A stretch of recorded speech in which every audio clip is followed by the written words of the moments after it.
अच्छा शिव साहब, एक अवामुन्नास की तरफ से ना एक एतराज़ कह लें या उन राय है, एक उनकी राय है कि ये जो आप रेडियां तोड़ते हैं, स्टूल तोड़ते हैं, बेंच तोड़ते हैं, तो लोगों का की तरफ से ये फीडबैक आ रही है, ओवरऑल अप्रिशिएट भी कर रहे हैं, आपके आपके ऑपरेशन को अप्रिशिएट भी किया जा रहा है, लेकिन बाज़ हलकों की तरफ से ये एतराज़ कह लें आ रहा है, फीडबैक आ रही है कि ये जो आप बेंच वगैरह तोड़ते हैं, रेडी गरीब आदमी होते हैं, वो जरिया मुआश होता है उनका, माड़े बंदे होते हैं, उनका कहना है कि ये नहीं करना चाहिए। क्या ये दुरुस्त है आप जो कर रहे हैं? नहीं देखें, इंक्रोचमेंट का हम जब रिमूव करते हैं तो उसमें कोई चीज़ अगर टूट जाती है तो वो उसका तो मैं नहीं करता, लेकिन ये है कि हमारा ये मकसद बिल्कुल नहीं है कि किसी का नुकसान किया जाए। हम तो ऑलरेडी देखें इसकी अनाउंसमेंट्स भी हो चुकी हैं, हमने बैनर्स भी शहर में लगाए हैं कि ये आप लोग अपनी जितने भी इंक्रोचमेंट्स हैं इनको खुद से रिमूव कर लें।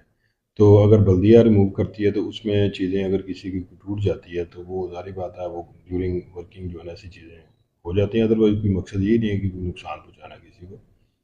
तो इसमें या आप अगर कह रहे हैं तो अगर थोड़ा सा उसमें हम एक चीज़ को फोर्सफुली कर रहे हैं तो उसका मतलब एक मैसेज ये भी है कि लोग जो है ना इसको सख्ती से भी समझें जी जी। कि वो ना करें इंक्रोचमेंट। ये है सब।